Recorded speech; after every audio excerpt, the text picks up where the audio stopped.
እሺ ወሳኝ መረጃ ሰበር መረጃ ውድ አድማጮቼ ይህን መረጃ ሁላችሁም ፈርታችሁት ይሁን የሆነ ነገር ደንግጣችሁ ምናምን ተታችሁት ይሁን ማንንም ሰው ይህን ጉዳይ በዚህ 2-3 ዓመት ውስጥ ሲያነሳው ያልሰማሁትን ጉዳይ ልንገራችሁ። ማንንም የህግ አካልም ይሁን ግለሰብም ይሁን ተበዳዩም በዳይም ይሁን ይሄ ነው ብላችሁ ያላነሳችሁትን ከባድ የምሬ ነው ብላችሁ ይሄን ነገር ልንገራችሁ። ህግ ለሁሉም ሰው እኩል ነው። ሁሉም ሰው ከህግ የበታች ነው አይደል የሚለው። ግን ለእናንተ ነው ጥያቄ ያለኝ። ይሄን የምትሉ ሰዎች ማን ያላችሁ? መቼ ነው የተባላችሁት? ይሄንን ሁሉም ሰው ከህግ የበታች እንደሆነ ስሙኝማ። አንዳንድ ቦታ ከህግ በላይ የሆኑ ሰዎች አሉ። የሆነ ሴክተር ህግ ከነሱ ስር ነው ያለው እና ይወራ ምን መሰላችሁ? አንዳንድ ጊዜ የሆነ የዋስ መብት በተለይ ማለት በተለይ እኔ ልንገራችሁ በተለይ ፍርደኛ ያልሆኑ ታራሚዎች ላይ እየተደረገ ያለው ጭቆና እግዚአብሔርን ነው የምላችሁ መታረም ሳይሆን ድጋሚ ህይወት ዘመናቸው መሯቸው ዘመናቸው ሙሉ ሲታሰሩ እንዲኖሩ ያደርጋቸዋል። እየገባችሁ ነው አይደል? ሰው እስር ቤት እስኪያምሩ ድረስ ነው አሁን እኮ እየተፈጠረ ያለው ነገር። ሰው እስር ቤት እስከሚመቸው ድረስ ነገሮች እየሆኑ ያሉት። እሱን በሌላ ጊዜ እናወራለን። ግን እኔ ጥያቄ ፍርደኛ ያልሆኑ ልጆች እስከ መቼ ነው የሚሰቃዩት? የዋስ መብት እንደ ልባቸው ይቀማሉ። እንደ በቃ ዋስ የሚባል ተከለከላል። መርማሪ ፖሊስ እንደ ልብ አድርጎ ዳኛ ፊት ይቀርባል። ኬዝን እንደፈለገ አድርጎ ያፏካውና ይሰጣል። የዋስ መብት ይከልከል ይላል፣ ትከለከላል። የእምነት ክደት ቃል ጋር አልደርስም ሲፈለግ አርቲዲ ተጠራል። ምንድነው እየሆነ ያለው? 4 ወር 5 ወር ያለ ፍርድ የሚቀመጡ ልጆች አሉ። ያለ ፍርድ ስላችሁ ወይ መውጣት አለበት ወይ መግባት አለበት ወይ ሊፈርድብህ ይገባል። ይሄ ነው ሪያሊቲው። 4 ወር የሚቀመጡ ለምንድነው? መንግስት በዚህ ጉዳይ ለምን ችላ አለ? ስለዚህ ነገር እርግጠኛ ባልሆነም ስለሚበላው ምግብስ እንዴት ነው?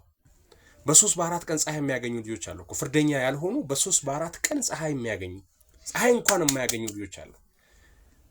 እኔ ይቅርታ ይሄን ስል በጣም ከባድ ኬዝ ነው። ይሄን ቪዲዮ ግን ኮፒ ሊንክ አድርጉት እሺ። የሆነ ይሁን የመጣ ያምጣ ብዬ ነው የምነግራችሁ። ይሄን እስከ መቼ ነው ወጣት የሚሰቃየው? ይሁላችሁ የአንዳንድ ሰው ወንጀልና አንዳንድ ሰው ክፋት ያ ሁሉ ሲያንሰው፣ አንዳንድ ግን እዛ መሃል ንጹህ የሆኑ ልጆች አሉ። እኛው ተማርን እኛው አወቅን የምንለው ሴራውን ጠቅለል አድርገን እነሱ ላይ ደምድመን አውቀን ከኛ ለማራቅ ያስገብተናቸው የሚታሹ ስንት ሰዎች አሉ። እና ከምግቡ አንፃር እንተና ይግባ ደብሮናል እኮ ይላሉ አንዳንድ ፖሊሶች። እንተና ይግባ በተለይ ነው ኦሮሚቲ የሚባል ታውቁታላችሁ? እስኪ ቪዲዮ በደንብ ይደመጥ እስኪ ብዙ ሰው ጋር ኦሮሚቲ የሚባል ታውቁታላችሁ? በስም አንተ ችግራ ወደ ዘር ምናምን ነው የምትሮጠው። ዝም ብለህ የምትባለውን ስማ። ኦሮሚቲ ማለት የሰው ስም ነው። ልጁ ኦሮምኛ ሲሞክር ይሁን ኦሮሞ ስለሆነ ይሁን አላውቅም፣ ኦሮሚቲ ነው የሚባለው። ግን ኦሮምኛ አይችልም ሲጀመር። እና በቃ ሲደብረው ይግባ አይነት የሚባል ልጅ ነው እሱ ልጅ ማለት። በቃ ፖሊሶች ሲደብራቸው ማለት ነው ይሰጣል፣ መለኛ ነው። እና ለ10 ሰው ለ20 ሰው ምናምን የዋስ መብት አንዳንድ 2000 ጠየቁትን ከፍሎ ምናምን የሚሸኝ ልጅ ነው።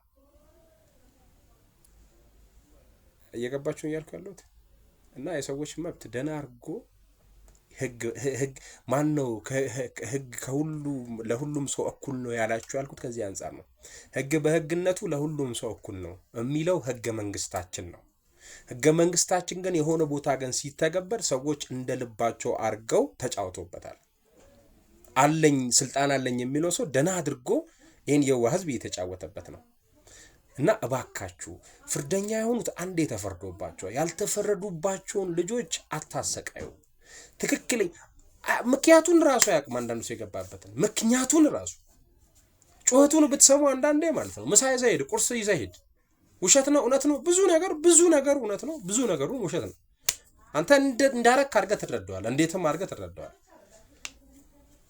አይደለ? እና ብዙ ኬዝ አለ። አንድ ሲጋራ 400 እና 500 ብር ነው ሰው እየገዛ የሚጠጣው። ይሄንንም እንሰማለን። መንግስት እያንዳንዱ ጣቢያዎች ላይ ምርመራ ማድረግ አለበት። ሰዎች አይሰቃዩ ይውጡ። ሱሰኛ ያልሆነ ልጅ ደና ሱሰኛ ሆኖ ከዛ ቤት ተላምዶ ተበራክቶ ይወጣል። በቃ ከተማው ላይ ሲወጣ ምን ታረመው ይወጣል። ደና አርጎ ሌባና ቀማኛ ወንበዴ ሆኖ ይወጣል። አባቴ ሲሆን ታርሞ ነገ አመል ገዝቶ አይለመደኝም ብሎ ወደ ልማት ነው የሚመለሰው እኮ። እና እኔ ልጅ እያለሁ እኛ ሀገር ትልቅ ማረሚያ አለ። እዛ ማረሚያ ይኖርና ከዛ የወጣ ሰው ሁሌ በቃ ሰፈር ውስጥ ሲራመድ ያስታውቃል፣ ሲሄድ ያስታውቃል፣ ሲያወራ ያስታውቃል። የአሁኑ ታስሮ እንደወጣ ታውቃለህ፣ ከአረመኔነቱ ማለት ነው። ለምንድን ነው ዝም ያላችሁት? በተለይ ይሄ ለአውንታ በርሲሳ እስኪ ይሄን ቪዲዮ ሼር አድርጉለት። አውንታ በርሲሳና ማንም ይባላል አውንታ ይሄን ነገር አታውቁትም። ዩ አር ናት ኢንፎርምድ አባውት ዚስ። ባለማውራታችሁ እኔ አትችሉም ምናምን ኬዝ አይደለም፣ ግን ለምንድን ነው ዝም የተባለው? በጣቢያ ላይ የሚቀመጡ ልጆች አውራ አታውራ በሚል ሽንት ቤት ደጃፍ ላይ ተቀምጦ የሚቀጠቀጥና የሚጨፈጨፍ እኮ ስንት አለ። አውራ አታውራ ግልጽ አርጋ። ምክንያቱም የሆነ ጊዜ የአዲስ አበባ ልጅ አራዳውን ፋራውን በቼክ ኬዝ ነበር የሚገባው። አርጋሃል አላረክም አውጣ ዱላው ድብድቡ ነገሩ እዚሁ መንገድ ላይ የምናየዋለን። እዚያ ያለው ድብድብ ደግሞ በቃ ለሊት አያተኛም። ታሳሪ አይባልም ፍርደኛ ያልሆነ። ይሄን ነገር እስቲ እዩትና እንትን ብንል ብዬ ነው። ኤኒዌይ የሚሰጣቸው ምግብ እንዲተኙ የማድረግ አቅም አለው፣ እሱ ይታይ። የሚገቡ ድራጎች ትክክል አይደሉም፣ በጣም ኮስቲ ናቸው። ገንዘቡን የሚያገኘው እንግዲህ ሀብታም የሚሆን ፖሊስ አለ፣ እዛ መሀል መርማሪ አለ፣ ደና አድርጎ ገንዘብ የሚያመቻች አለ፣ ከሳሰው አትክሰሹ እያለ ኬዙ የሚቀጥል ኬዙ የሚያቋርጥ መርማሪ አለ። እነዚህ ነገሮች ይታዩ።